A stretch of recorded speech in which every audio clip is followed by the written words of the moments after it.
Today we're joined by two people whose work is fundamentally about supporting actors, building confidence and creating real pathways into the industry. First, Lee Waddingham, founder of Acting Links CIC, a community interest company dedicated to championing acting talent across Lincolnshire and creating accessible, ethical and sustainable support for performers. And alongside Lee, we're joined by Lisa George, best known for her long-running role as Beth Tinker on Coronation Street. Lisa began her journey with Acting Links as a patron, but when the organisation became a CIC in September 2025, she stepped up as a director, working alongside Lee as an equal partner, playing a hands-on role in shaping the organisation's vision, values and future, alongside fellow directors Catherine Hewitt and Rita Powell. Together, Lee and Lisa represent both sides of the industry and a shared commitment to making acting feel possible, supported and sustainable for people in Lincolnshire.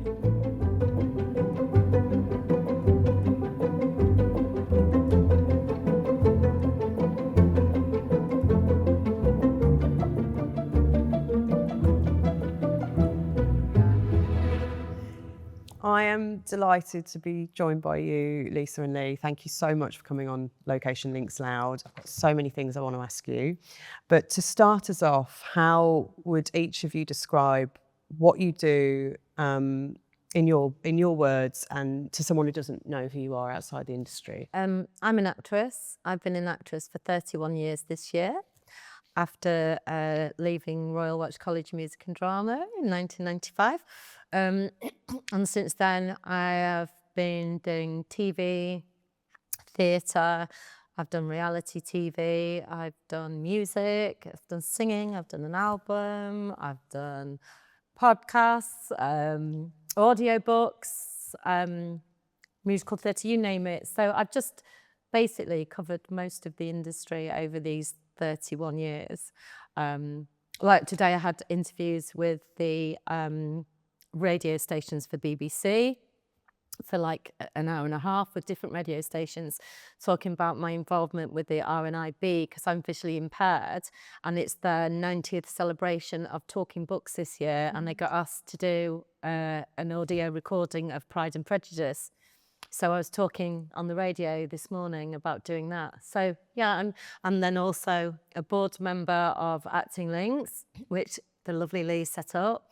I was originally a patron and then he brought me on as a board member. So we oversee the creative side of the programme. So I've just got my fingers in lots of pies. That's what I do. Mine's going to sound terribly dull compared to that. I started out, when people ask me what do I do, I generally just say I work in theatre. And then if they are interested, which they usually are, I expand a little bit and say that I did start out as a performer, actor, in musical theatre and dancer, but always wanted to become a producer. And that is really where the majority of my career has been, as a producer, commercial pantomimes, musical theatre tours, comedy. And that was up until the pandemic. And now my career has taken a bit of a curveball, and I guess that's why I'm here today, because I set up Acting Links, which is an organisation that supports Lincolnshire-based actors in their careers and providing training opportunities for them. Wonderful. Was there a moment that either of you realised acting or supporting actors was where you wanted to focus your energy? I knew when I was 12 I wanted to be an actress. I remember Dad was working in London and we went for the weekend and he took us to see Singing in the Rain with Tommy Steele. Oh. And I was just like, that's what I want to do. So originally I wanted to just do musical theatre. So that was the road that I was going down. So I knew at 12, but I didn't tell anyone until I was like 15 because I was too scared. But I knew that's what I wanted to do. And I'd set goals out in my head and I wanted to join the National Youth Theatre. And I started going to the local operatic society because obviously they did singing and that's the route that I wanted to go. And then we had a really good drama department at my school, which was brilliant. There was loads of really good actors. And I found out that they went to drama school. And I was like, there's drama schools. You could go to drama school. I want to go to drama school. And weirdly, it never connected to do it as a profession, even though I knew I wanted to be an actor. Does that make sense? And like nowadays, there's a big fame thing. Everyone wants to be famous just for being famous. That didn't even occur to me. I just wanted to act. I just wanted to say, I'm an actor and I act every day and blah, blah, blah. So yeah, I knew from 12, that's what I wanted. And I just stuck to my guns. For me, growing up, there was always two career paths I wanted to follow. I always wanted to join the Royal Air Force. Coming from Lincolnshire, that was obviously Bomber County, and I was a cadet for 7 years and did my flying solo. But times were different then, and I knew that my life was going to go in a different way. And so therefore, I followed my career into theatre. And realistically, I don't think growing up, I didn't really think it was ever going to be achievable.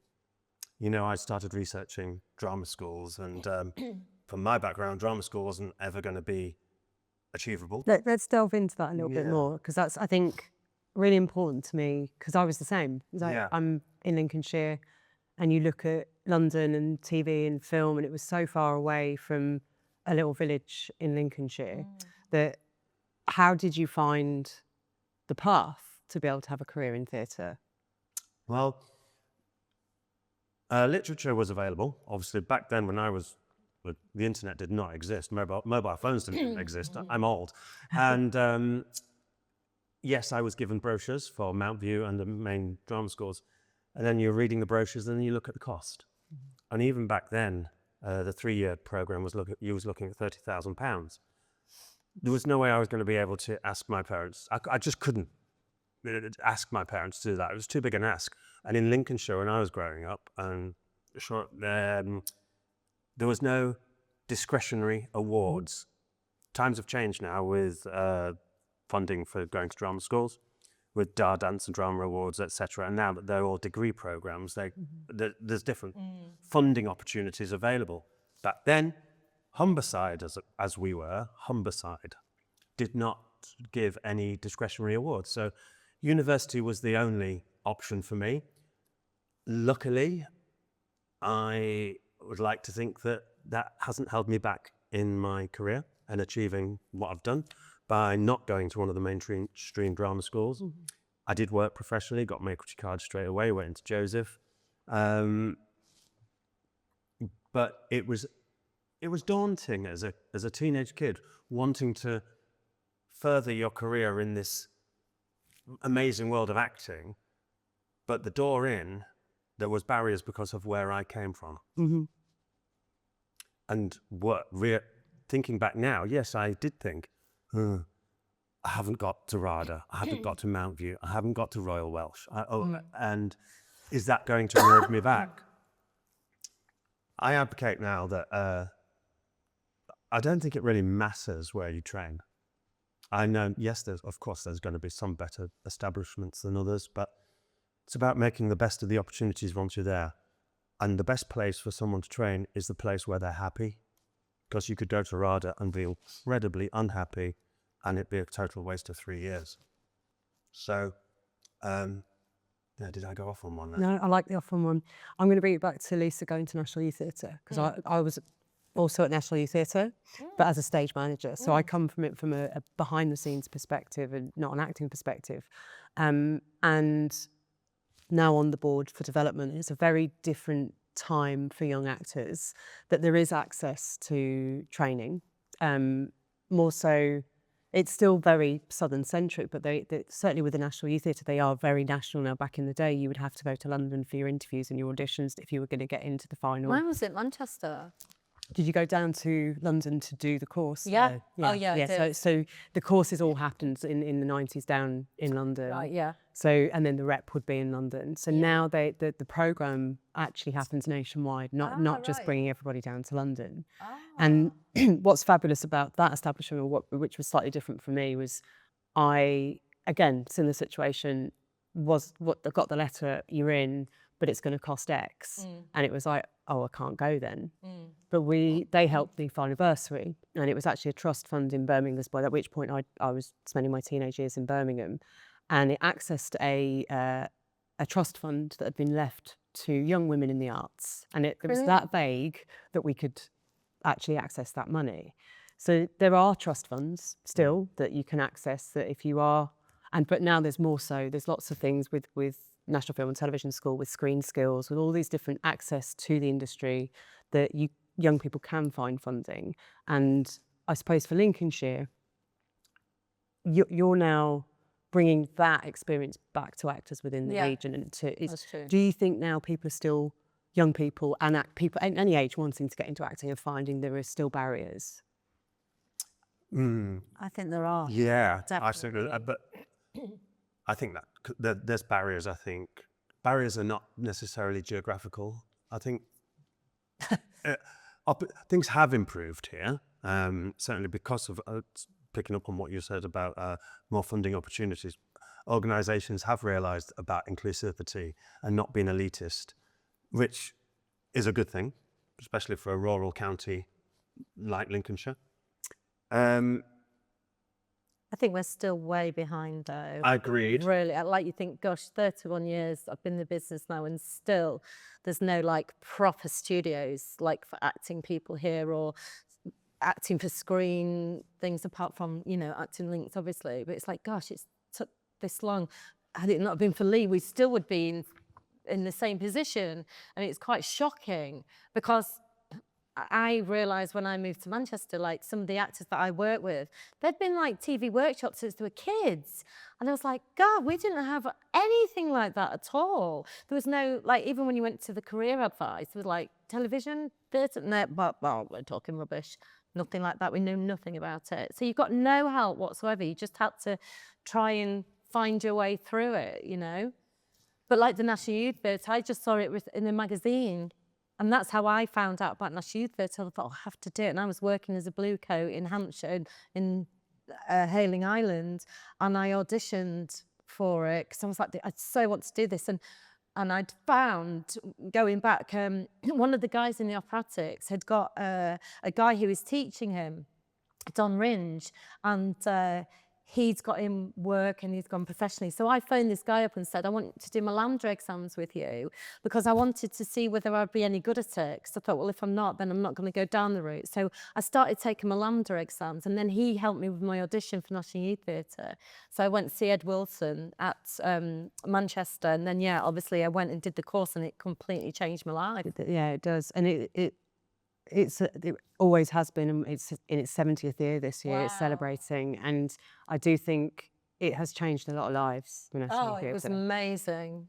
Like, everybody does that with it, doesn't it? It's seminal to people going and making the decision to, and it was, for me, I made the decision that I can make a career out of this. This is what I want to do forever. In the same way you did, like you say, you didn't realise it was a job. And there's a lot of jobs in the industry still that people don't realise exist within the entertainment, within film, within TV. You know, whether it be accounting and, you know, to costume design, to all the different things, that understanding that you can have a sustainable business career and live a life in entertainment. You've both got strong ties to Lincolnshire. How has the county shaped who you are and how you approach your work? Well, I know, because I followed loads of people from the town who firstly inspired me, and I watched what they did with their careers, and I saw them going off to drama school, them being in musical theatre, and it's them going into children's TV, all that sort of stuff. And it's like, there's actually, and even today, I think, there's always been really strong talent in this area. Always. I know so many people from this area that have gone into the business, and you find out later in life, you bump into them and blah, blah, blah. And there's been so much talent. Now, I don't know why that is. Maybe we just produced really talented people. I don't know. But there's always been a really strong talent in the area. And there was also, you know, like Stage One, everyone, there's still people now, Caxtons, who work in the industry, like you say, in different aspects of the industry, but they all started either at Stage One, at operatics, so it gave them an opportunity to go into the profession, and I think there's loads of people from this area who've gone into it. For me, Lincolnshire, yeah, I'm really proud of coming from Grimsby. My dad was a fish merchant here. And when I became a producer, I would always sit at my desk and I would channel my dad from going to watch my father work as selling his fish as a fish merchant, and I was just totally in awe of his skills on the telephone. And you're a producer, you know how important doesn't matter if you're doing a deal to sign a multi-million-pound artist or selling 2 stone of fish, it's probably the same skills. And my dad was a genius and at doing that. And nearly every day when I was at my desk as a producer, I would channel my dad. Fish merchant to producer, transferable skills. Absolutely transferable. Well, my dad would tell you, he knew everything about everything, bless him. But yes, Lisa's mentioned the operatics. Just thought it might be worth saying, first time I ever met or saw Lisa was in a production that she was in, Anything Goes. Yeah, it was. It's And, nice. and I'm not just saying this, I promise I'm not, it's true. Her talent was outstanding then. And I think I would have been about 13, 14, was just in awe of this person on stage. And I would see her walking around town and I'd be like, that's the one. I'm a bit starstruck even then. So, yeah, even seeing amateur theatre in Lincolnshire gave me the aspirations to go into it in the industry. I blame you and the And how weird that was, Sam. I know, we're business partners. I blame you and the Nolans. I worked with Linda Nolan twice in Panto in Prison Cell Blockade, the musical, and she wasn't happy that I said, you were my first pop concert 9 years old at Cleethorpes Pier. And that's the same. I was 4. Are you older than me? Yes. I always forget 6 years older than you. Are you? Yeah, you say you're old. You may look older, but you know. I always forget you're older. Do you think coming from outside traditional industry hubs affects confidence or ambition specifically for performers? For me personally, I know that when I moved down south to go and train, it was really apparent the disparity in exposure to culture. If that makes, I was way behind all the people from down south that I was all of a sudden in a year with. And then, I mean, this is a fact. At 18, going to drama school, I hadn't even ever had a curry. My first curry was when going down south and my classmates said, let's go for a curry. And you go, God, coming from Grimsby, that wasn't a thing. Well, we didn't even get McDonald's till I was about 16. We didn't get a McDonald's in Grimsby till then. So I remember being at school in I think it was only 5 years ago we got one in Skeg, so I wouldn't... Do you know what I mean? But these things like that, and you go, oh, I'm going for Big Mac. What's Big Mac? Yeah. Felt really behind with everything. Totally, yeah. I didn't even know what to order. You know, clothing, everything was so behind. Do you ever remember going to the West End for the first time? Well, yeah, when I saw Singing in the Rain. Oh, sorry, you do. Sorry, I should have been listening to your interesting anecdote.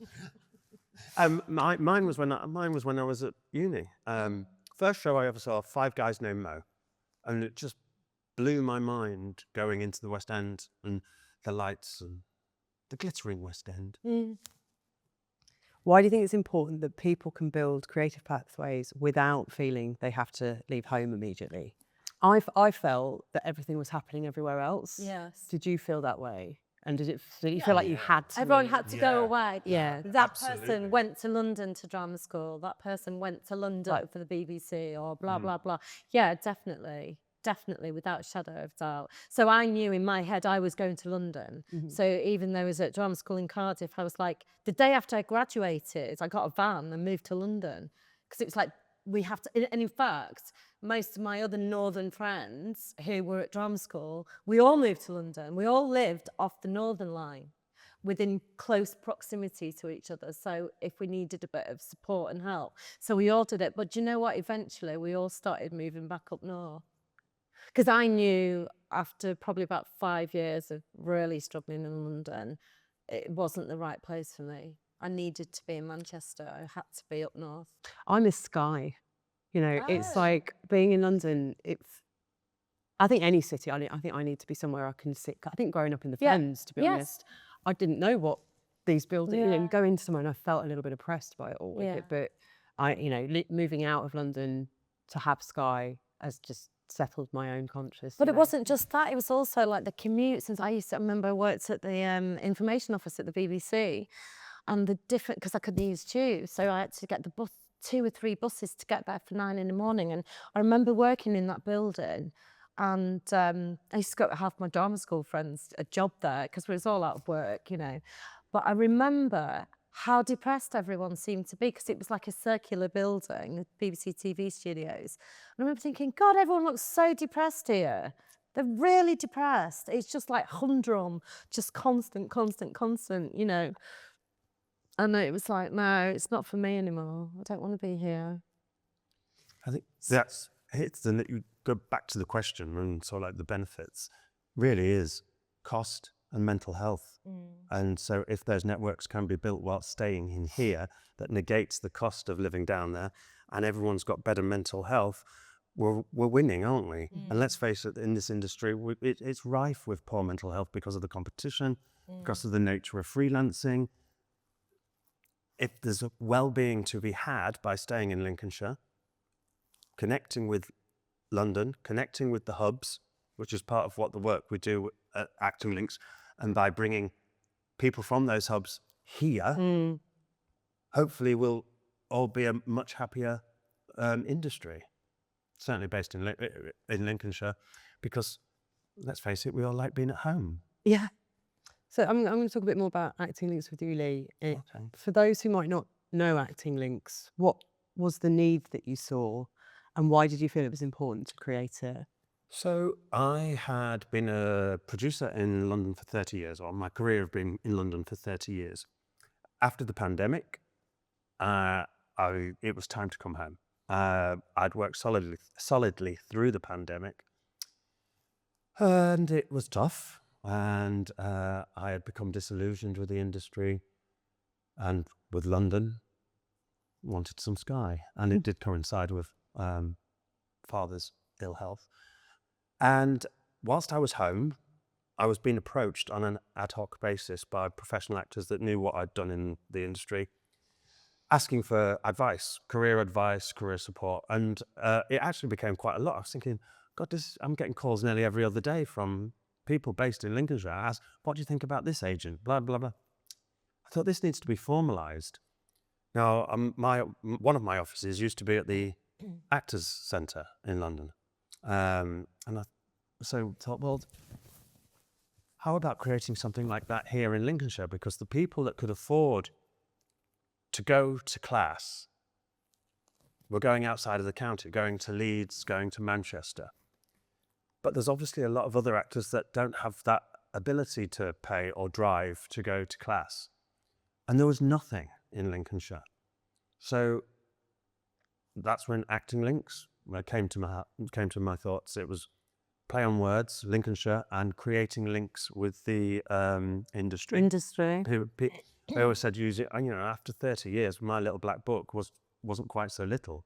And yeah, initially working with professionals, creating a network, giving them some visibility, but also providing the space for them to train with other professionals and not having to go to amateur societies to train with them.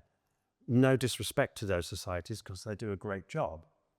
It's like nowhere to play and flex the muscles. Yeah, and flexing your muscles, you want to be flexing with muscles with people that inspire you to train harder rather than people, you know, let's face it, hobbyist level acting, there's a big disparity in ability. And if you're a professional, working alongside those could temper your ability.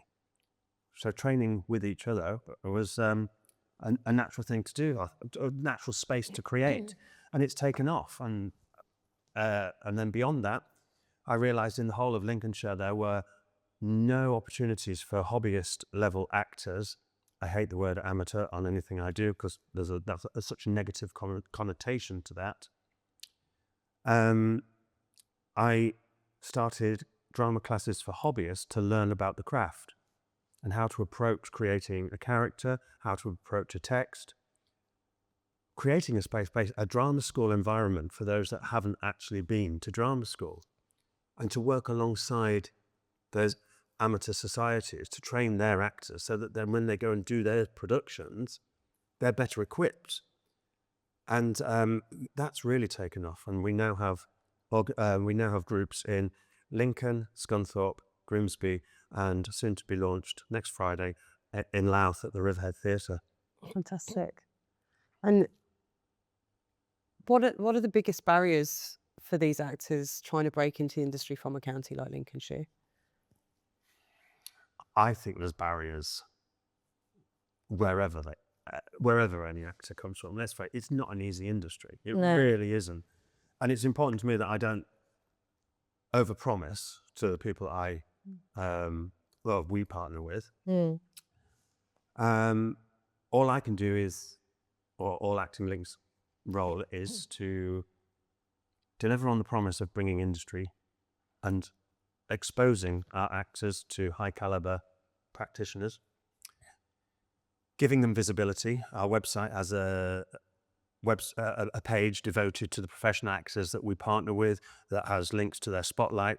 That's become an incredible resource for casting directors and producers, and we are now having direct approaches of paid work because people have seen that website. So giving them some visibility is a real positive. Yeah. I've forgotten what I was going to say next. Very good. I looked into your eyes as when your blue eyes distracted me. What does success look like for you? Is it bookings? Is it visibility, or simply actors feeling less isolated? Well, I'm a producer. Bookings are always going to, come on, Heather. Ka-ching. No, listen, it's not. And I think it's important to say that money's never been a drive for Acting Links. Our prices are extremely reasonable. And it sounds like a sales pitch, but it was important to me that those classes are totally accessible. And I'm going to say, we charge £10 for a 2-hour class. You know, that's incredibly, I always wanted the classes to cost less than a pack of fags, because I didn't want an actor to say, You can put your prices up then. yeah, fags are now 20 quid. But I've never wanted actors to say, I can't afford to come to class, when I catch them having a cheeky, crafty fag outside. You go, well. So, joking apart, success. We're currently in the process of writing our first Arts Council bid. And should that be approved, that would be a big success to us, because that can sustain us in our activity, isn't it? And it's a mammoth task. So to keep our sort of like model as we are, it is going to be reliant on funding so that we can continue to do the work and continue to attract the caliber of people that we have brought thus far. Lisa's done her masterclass. We've had Peter Hunt come to Grimsby, do a masterclass. Rhys Dinsdale, you know, big names. Success also is seeing the individuals that we partner with succeed. I didn't factor into the equation when I started Acting Links the rewards.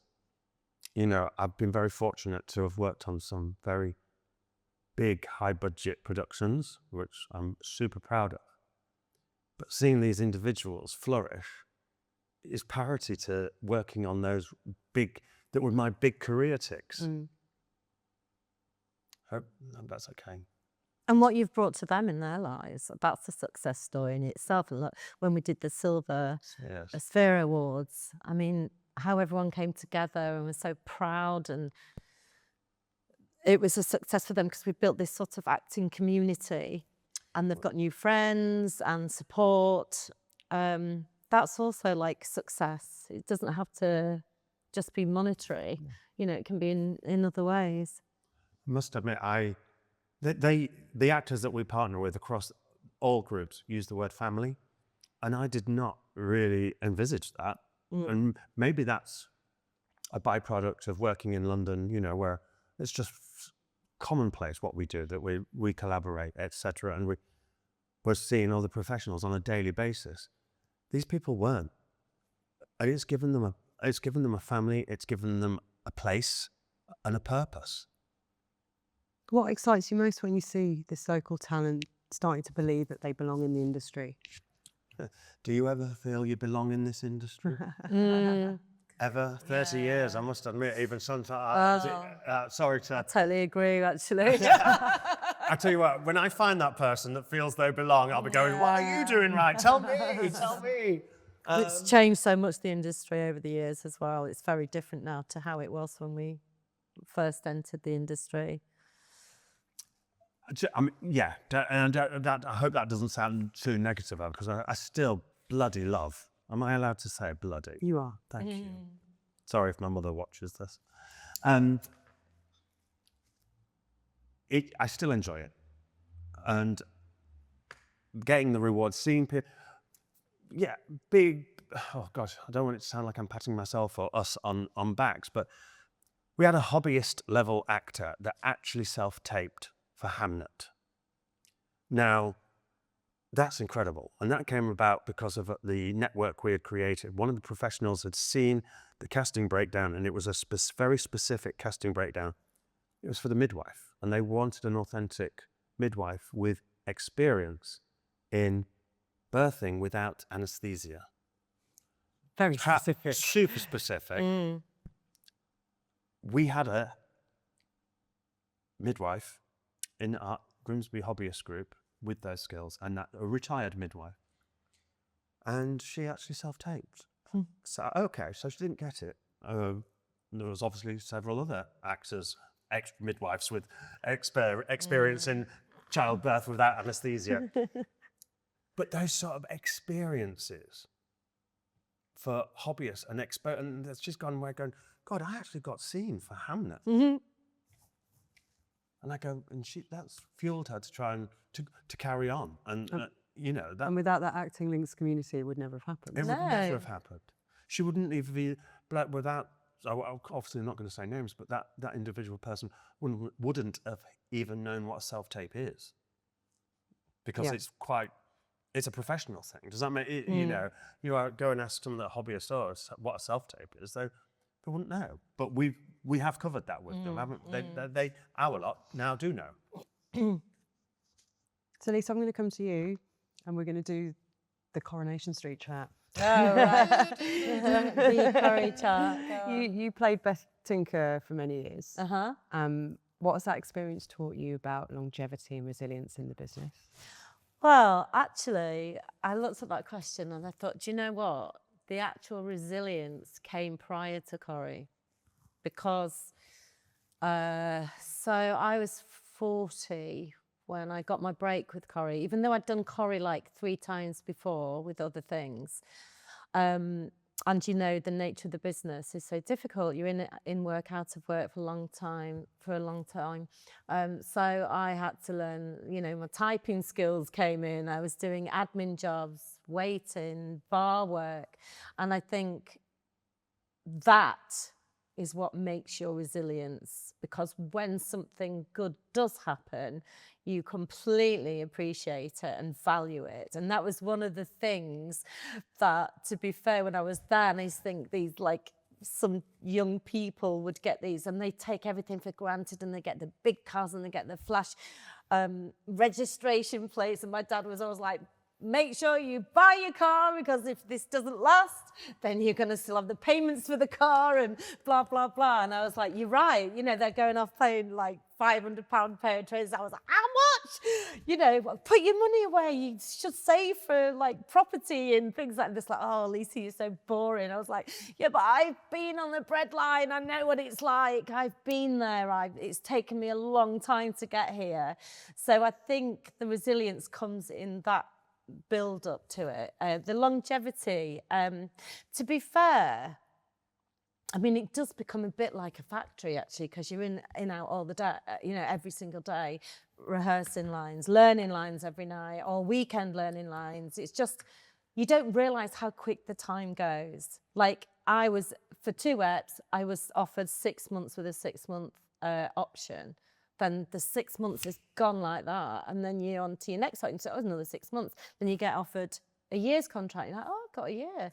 and then you get offered 3 years. It's like, oh, and then it's just like, then it was just yearly. You just got renewed. And it's so weird because you're in this weather-filled bubble of people's other lives, this made-up lives, like Beth's family, Beth's son, Beth's husband. And you're that involved in that, you sort of tend to forget a bit about real life and what's going on, because you don't actually have a lot of spare time for your real life, because also you're involved in charity work and helping this person or that person. And like the first year, I think every weekend I was doing charity work. I just got so involved, because you're sort of like, everybody wants you to be involved in this and that, and you think, oh God, yeah, that's a really good thing, and I feel like I need to offer back, you know, give back to what I've been given, this incredible opportunity. And it does get exhausting, but it's like a family. You become ingrained in a family. So the years just flew. It didn't seem like a long time, if that makes sense. It does, it does.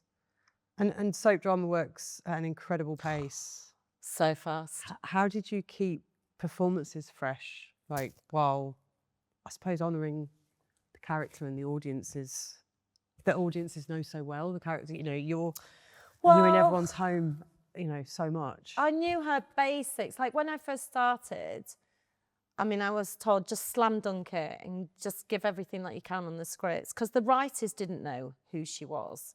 So I just only had what the script said. And I remember the first 3 months, I got a bit, not depressed, but I wasn't happy, because I'd always thought I was quite natural on screen. And I'd slam dunked this character, and I thought, God, she's really big, really big. I don't believe her. I don't believe her myself. And I remember speaking to Noreen Kershaw, who's now director. She was a great actress. And I said, I don't believe her. I don't like what I'm doing. And I said, I feel like I know when she's bolshy and when she's angry and big and boisterous, but like, I don't know how she is in any other situation. Say the focus wasn't on Beth and you were in a scene with other factory workers or something like that.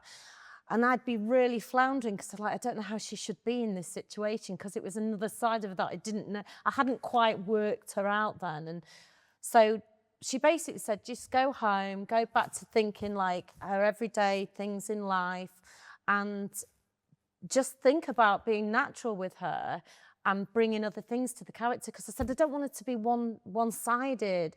She has to have more than that. And then I just worked on how to develop her, and I chose her hairstyle. I was adamant about her style of 80s clothing. She had to be 80s. And I remember director Duncan Foster, amazing director, I was late on set, and I'd had not a Queenie fit, but I'd been upset because they'd brought these outfits, and there was all very, like, it was a new 70s style that was coming out and everything. And I was like, this is not Beth. This is nothing to do with my character. And I was like, I'm really sorry, but I can't wear these clothes. I felt really strong. And I had a word with the director and I said, I'm really sorry, I'm late on set. I had costume issues, blah, blah, blah. He said, Lisa, if you don't fight for your character, no one else will. And I totally respect you for taking that decision. So I was like, oh, brilliant. So from then on, I was like, no, she's not wearing that. And that's what I want, you know. So you have to, and think of fresh ideas. Oh, Beth's into this at the minute, or Beth wants these type of handbags or these type of shoes and stuff like that. So you're always bringing ideas, and then people would send in jewellery for her.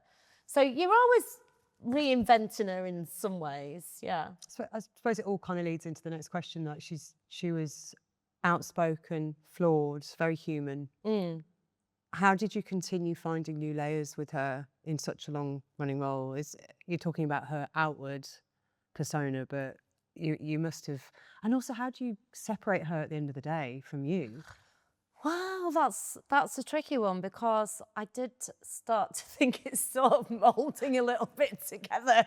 Like, she wants to stay young looking, so do I. You know, you know, all these different things. And like, I became far more outspoken as a person, as Lisa, than I ever was, because I was not as bolshy as Beth. And she sort of gave me a bit of confidence to be able to do that, because like, sometimes I used to think, God, she's so big.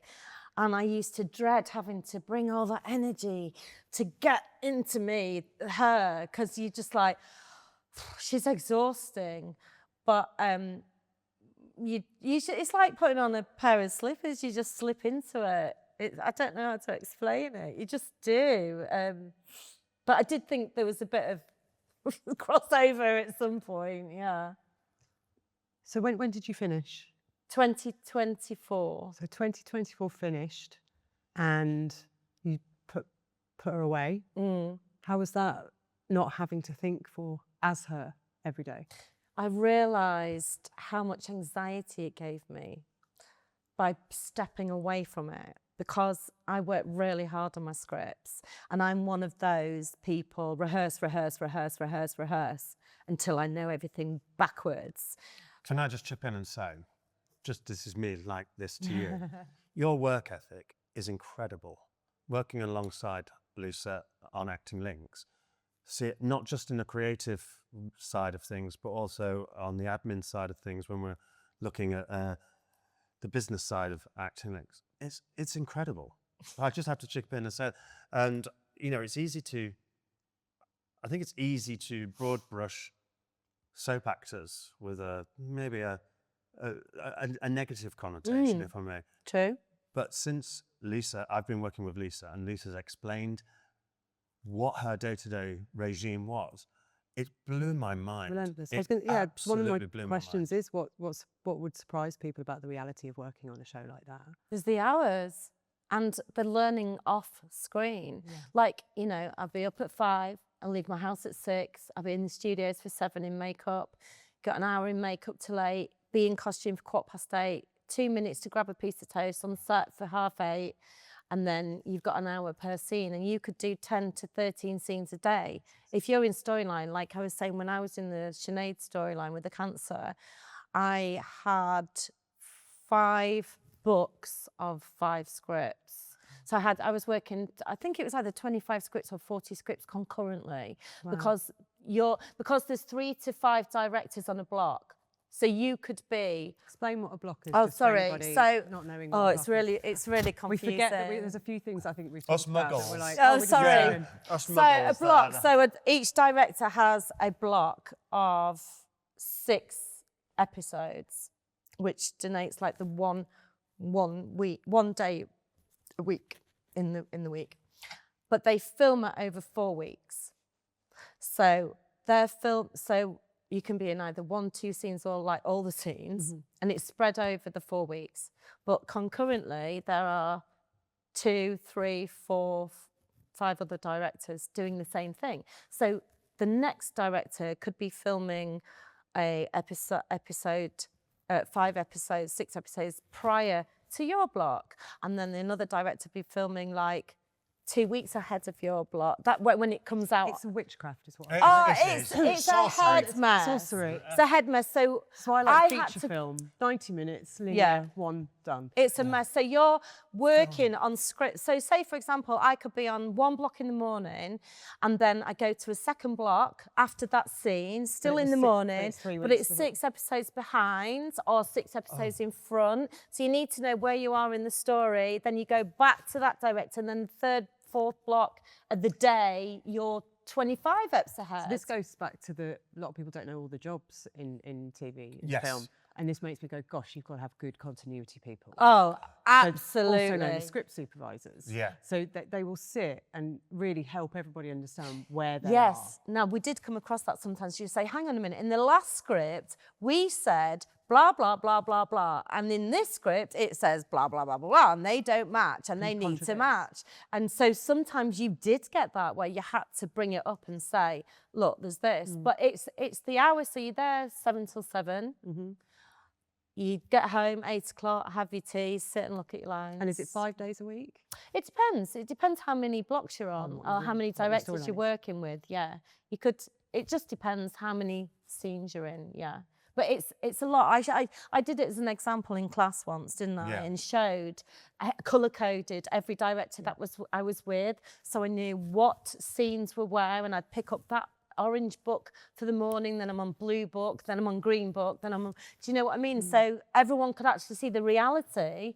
I mean, I used to get all my scripts out and line them up and then take what scenes What I was was doing for that today? one. Yeah. I think you put everybody off wanting to actually go into They acting don't for a second. realise. They don't realise. Both of you see the industry from different angles, I think. And how do you think the attitudes towards regional actors and talent have changed, or haven't they?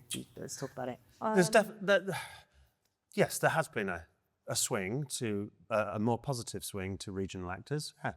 Back in the day, it was very much they wanted RP, didn't they? But now, in that sense, I mean, it doesn't regional matter about accents now. No. Not so important. I've got a question. I'm going off script, but name me one project that you know that a Lincolnshire actor has given a authentic Lincolnshire performance. I can't name one, and there is a fact that I know that I think in 100 years of the BBC there hasn't been a Lincolnshire authentically set drama or comedy in scripted. So wow. Oh. when people don't know the Lincolnshire accent, it's because they don't hear it. Projects keep coming here, which is great and super. And we are privy to the casting breakdowns. Fortunate that we've got people that are looking out for us. And in the not too distant future, we probably will be launching Acting Links Management so that we do get the full casting breakdowns. Seeing these casting breakdowns, looking for authentic Lincolnshire, even authentic, as specific as Grimsby, because within Lincolnshire, we have a myriad of different dialects. Accents and dialects. Grimsby is very unique. I was talking on the way here with the team that we were like, do you say duck or do you say love? So there's it's in South Duck. Lincolnshire. There's how you doing, duck? You're okay. Yeah, Yeah. help me, Doc. And that's a real thing. And I don't hear that anywhere else. Not specifically. There's something Hey, quite up me duck, specific about if you're Lincolnshire nearer the ducks. Midlands, Hey Up Me Duck's very Nottingham, Derby, Duck. Right. East Mids. Yeah, but There's a even very though distinctive accent between and- North and South Lincolnshire, to the point of that the size of the county, it covers a lot of ground. And Yeah. you know, we've spoken about this, and this is why I love sort of like forming a partnership with Location Links, because I think there's a lot of synergy with what we're doing. And of course, we can't persuade casting directors or sway that decision. That decision is way out of our control. But what we can do is make our actors visible and hopefully try and move that choice to them committing to using local actors in projects that are being filmed here. Yeah, definitely. And I think there's a fear. The talent's here, but the talent hasn't got the credits. And therefore, it's a higher risk to a production company to use that talent that hasn't got the credits and the set experience as to some of their colleagues down south. And I think that they think we're going to save time here by booking actors that have set experience, That can try that. and then we'll try and get them to train up to play that role. And they don't commit to that commitment of using local talent, and that's what we've got to try and say. And I think from a filmmaking point of view, it should be authentic to the piece. I agree. And I think that we have the same issue with Location Links with the preconception that there's no crew here. There absolutely is. You know, Yeah. and a lot of the time, you're being put up anyway. It's like this, the crew go into the bubble and they move around the different locations. But I think it's that same thing of like, well, there's nothing there because we haven't looked. We don't even know. We haven't tried. Like 3-Day Millionaire here. Do you know what I mean? That was a big thing. I remember a few years ago, I went to see a film that John Godber produced, and he was in it. And he used all of East Coast people, like the whole crew. Everybody gave their time and everything. And I remember the big thing about it was we're trying to move the industry from either the South or the West over to the East Coast. And it was a big thing of his. I mean, I don't know how well it's gone since then, because it was a few years ago now. But also, have you not noticed, that's what I was going to say, I might put a spanner in the works here, but when you look at casting things that come up on Instagram and stuff like that, they're always looking for people, no experience needed, must be from this area and blah, blah, blah. And it's like, well, you're doing that everywhere else, so why are you not doing that here? Do you know what I mean? And there are instances of that.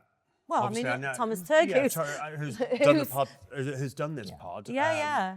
Yeah, brilliant. Classic and no training and everything. Super. And it was obviously a big gamble on the casting director to do. But that's, I suppose that's the way Shane Meadows works anyway. A lot of his casting came from undiscovered actors. Yeah. Yeah, and And I think authenticity. that's his way of filmmaking. What's that like with the guy with adolescence as well? Yeah. So Yeah. Stephen Graham came from. We talked about Stephen with Tomo on his podcast, and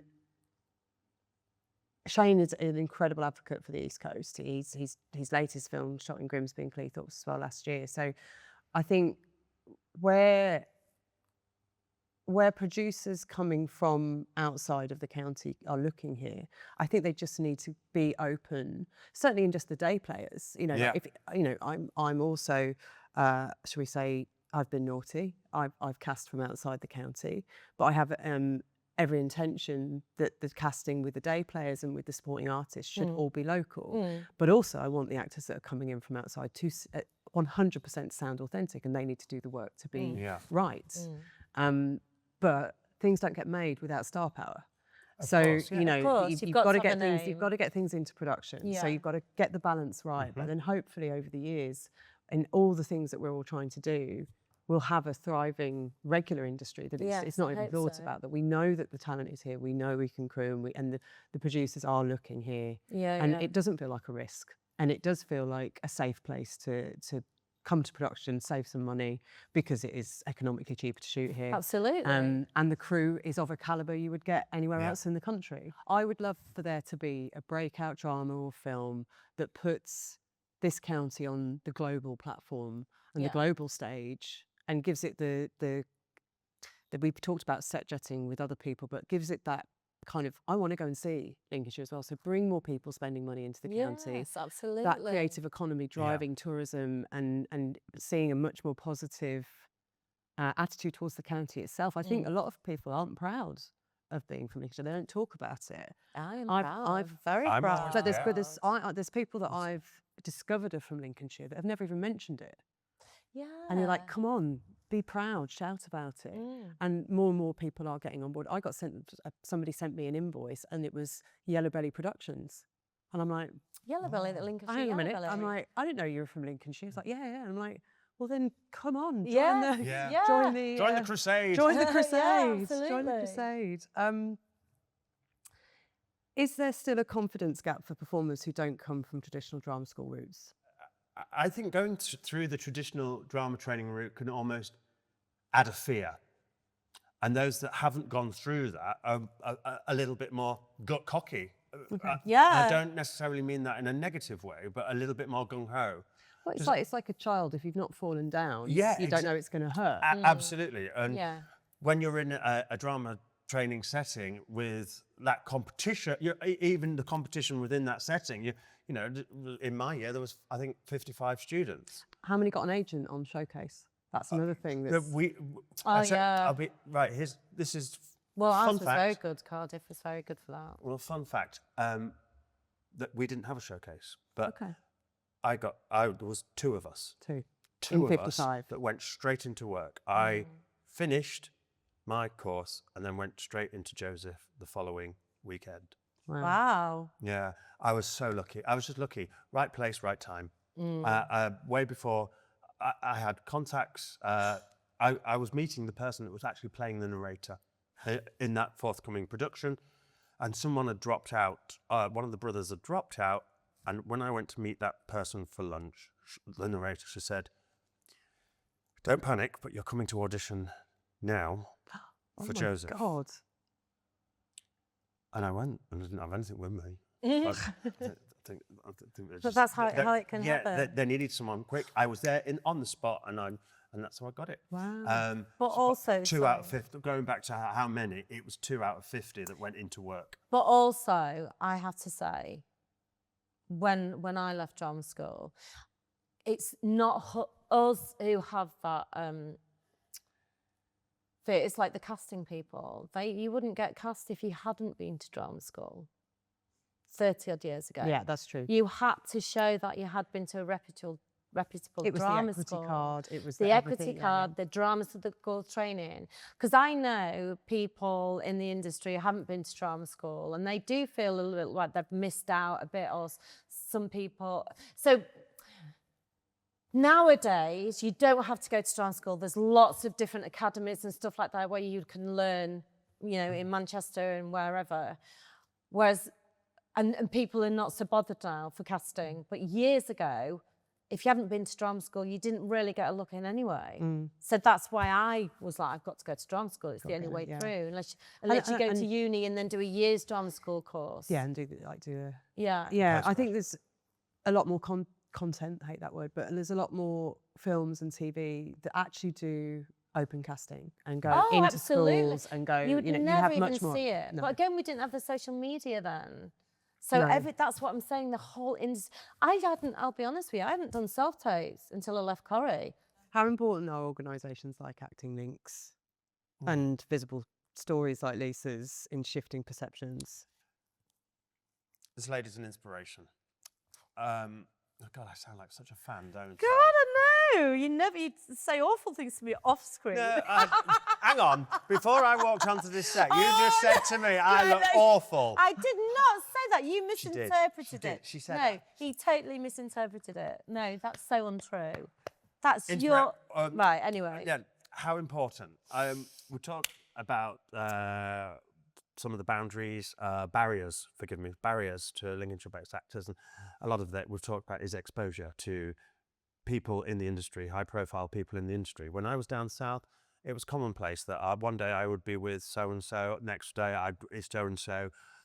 Does that make high-profile people? Living here, they're not exposed to it.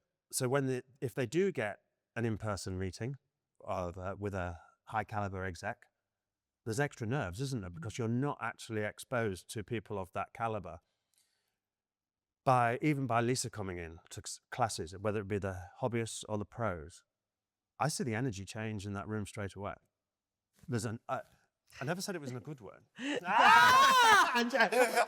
fear. It's the fear. Well, it is the fear, but that's not a bad thing, because they notice she's bloody good. I'm just old school. I'm just really old school. The way how you work with actors and when you're training them, they hang on every word. And it's not just because she's Lisa who played Beth in Coronation Street. It's because she knows her onions. And yeah, I do know my stuff. But the byproduct is they've had the exposure to someone with that industry experience. So that when they go and meet somebody else of Lisa's caliber, it's not going to faze. It's a little less intimidating. It's a little less intimidating. Because I'm intimidating Well, as it is. I'm so frightened because I tell them the truth. I go, I don't believe it. Well, I just don't believe it. You know. I'm going to go and get a razor straight away after we finish shooting this. Mustache is going. Mustache is going. Obviously. So, networking. Oh. So networking can sound intimidating, especially to people starting out. Yeah. What has it actually meant for each of you in your careers? Well, I could say because through networking, I've met you. Yeah.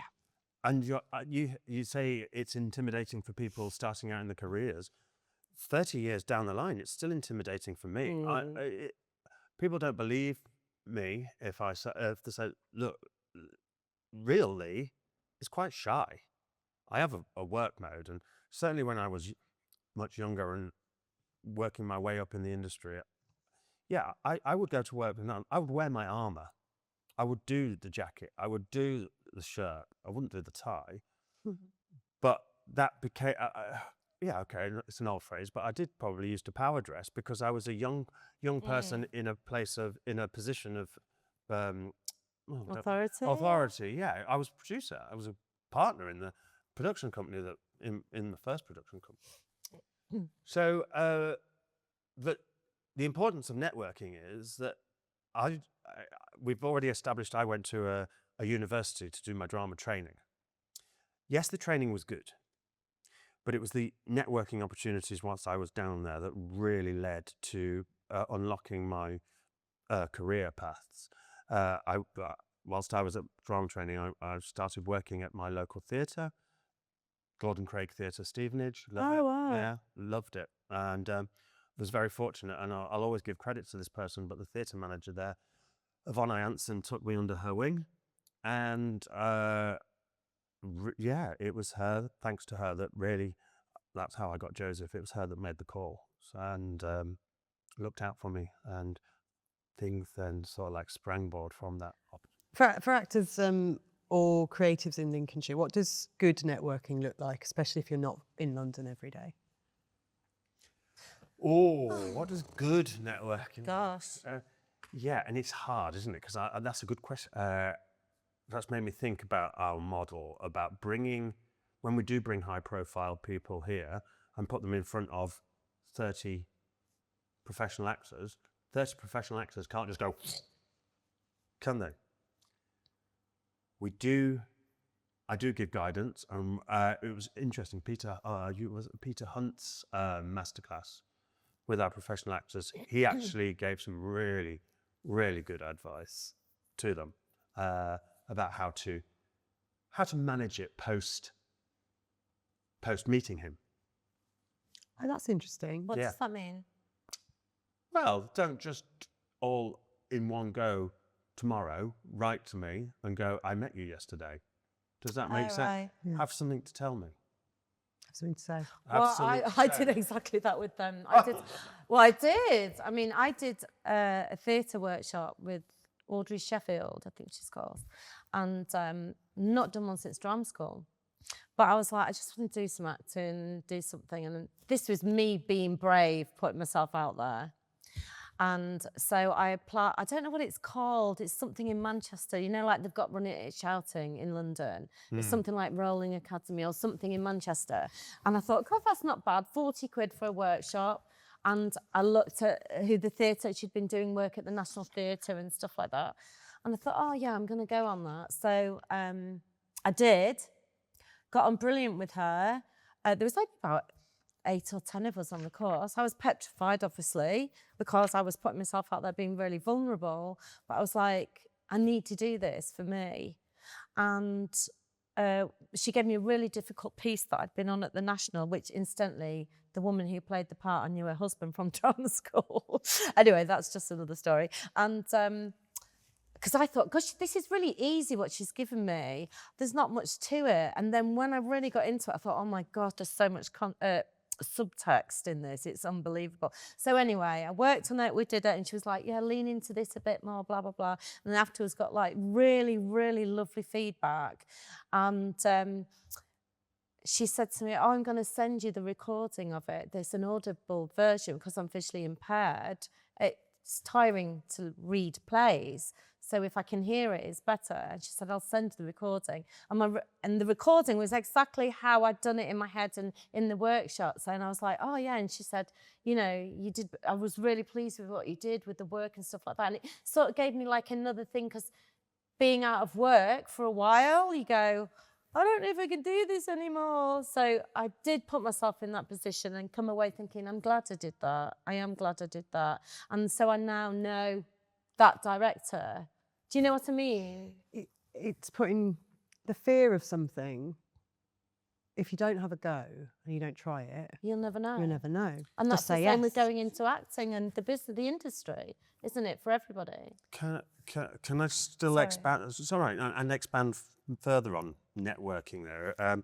One thing I have found since coming back to Lincolnshire and also working in the funded sector, you're kind of invited to networkers practically every week. And it's hard you can't go to everyone because you're actually working. Does that make sense? These events during the day. And so you have to be strategic as well. I think you have to be strategic because there was one part I was going, oh God, another networker. Is it all, and certainly if they're all happening in Lincolnshire, is it going to be the same fish swimming in? Do I know everybody already? Does that make sense? Yeah, but then if you don't go, you run the risk of looking like you're not engaging, blanking, or being up yourself or arrogant. Does that make sense? And you go, but I can't physically go to every single one. Well, this is how this relationship came about. You came to a Location Links And it was networking event, superb, and then yeah. we bumped into each other again at the Creative England Yes. networking event, which they held in Skegness, which is Yeah. results. You know, like 3 years ago, would they have been in Skegness doing this conversation? I'm not sure they would. I mean, I think there's a real movement now because people are talking and networking together, that there is conversation and opportunity happening with these connections. So since the first networking event for Location Links, we've had directors working with writers. We have Tom Turgoose joining as an exec on one of the projects. Wow, brilliant. We've continued a relationship. I hopefully am bringing a film to Grimsby and Cleethorpes, which we're hoping to work together on casting Right. authentically, as we've talked Yeah. about. It proves that networking, it literally works. Yeah. It does. Work, yeah. If you're looking to get more work, if you're looking to expand your opportunities within the creative industries, within the region, go and meet people, because they're all looking for the same thing. And if you can align on tastes and personality and jobs and opportunities, that's happening in the room all over. The more we do it, the more people are. But you are right. There is a world where it's the same people that are going. But I don't think it is at the moment. I think there's a lot of people coming for the first time because we are talking and we are being very public about, let's do this. Let's try and get a film fund for the region. Let's try and get more productions into the county, that so people can have more work within, more sustainable work within the county. I don't know where I'm going. I'm on the ramble. But But the It's good good. networking. yeah, I think it's incredibly important that people, and whether it be an entry-level role, like whether you're a graduate or you're somebody who just is intrigued about getting into the industry, having no experience in any area whatsoever, by meeting these people and thinking, do you know what, that's something I would like to do or I'd like to move into. Absolutely. It takes courage to go to a networker Yeah. as well, you know, but if you can muster that courage and get through the door, then proof is in the pudding. It does There work. we are. It does work. Yeah. I suppose, I mean, you look at the success of the North East and the progress they've made, and the West Midlands Yes. in the last 3 to 5 years. Yes. There was resistance at the beginning when North East Screen, it changed its name. There was government money and they had a plan. But the production companies and the artists and everyone in that region have heard it all before. It's not going to work. Right.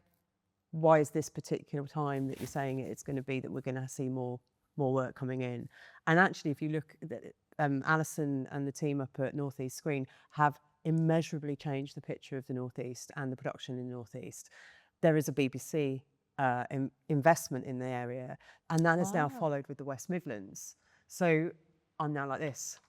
We're here too, kind of thing. Yeah, because they got rid of like doctors and what was the BBC programme that used to happen in Birmingham years ago? Pebble Mill.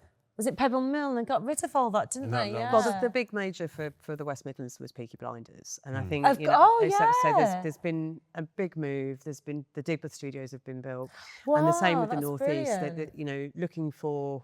They've got a number of dramas that have gone up there. It's like Smoggies or something. Smoggy Queens. That's it. Smoggy Yeah, Queens yeah, has done really Peter well. was in that. But there's been a definitive investment into content up in both areas. Brilliant. So what I would love to see in Lincolnshire is our Broadchurch, is a returnable drama, is something that puts our landscape and vistas in its authenticity on the screen, as well as independent film, being able to get finance and be able to make independent film, but also the big studios come and have a look at the region and come and see what we've got on offer.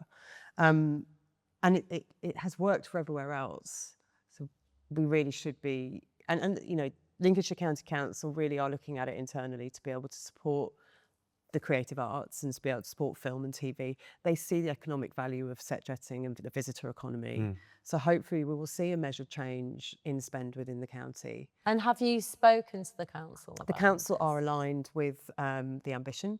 It's not going to be tomorrow, of course, nothing comes quickly, but I really hope that those internal conversations really do continue to grow. Quickly, sorry, but I think we ought to mention this amazing building that we're in, the Central Hall, segueing from possible locations, studio spaces, and heritage. It's an outstanding space. It's had a bit of a history, and fingers crossed its future is going to be safe. Why do you think platforms like Acting Links are important to places like Lincolnshire? Well, I hope what we've kind of, in what we've discussed already, kind of underpins the value of what we're doing. Visibility was one, providing training opportunities and a space for creatives to meet on a regular basis to stay on top of their craft and stay connected to the industry. Without that space, there would just be a lot of lost actors, I think, in the county. And Location Links is encouraging producers to consider Lincolnshire as a filming location and bring productions to the county. Is there a particular place that you think would be a fantastic location? Well, I mean, it's quite epic, isn't it? And we're here in Grimsby Central Hall. Grimsby Central Hall. The docks, obviously. The docks is iconic. Lincolnshire Wolds as well is absolutely beautiful. Everyone thinks that we think of Lincolnshire and we think fens, flat, bleak, but the Wolds is absolutely beautiful. What would you say to a producer considering coming? Come and have a look. Yeah. Stop considering. Get yourself down the P-bong like we did. Yeah. Add a chips and you'll be here in a job. Yeah. Lisa, Lee, thank you so much for you. joining us here at Grimsby Central Hall for a fabulous chat about Acting Links, and I wish you all the best with it moving forward, and hopefully our collaboration will bring fantastic fruits to the fish to the counter, fish suppers in. We've got plenty of that, Heather. Thank you. This podcast was created by Keel Productions in partnership with the School of Creative Arts at the University of Lincoln and brought to you by our headline sponsor, Associated British Ports. In our next episode, we will be joined by Carl Bird, movie enthusiast and BBC Radio Lincolnshire presenter.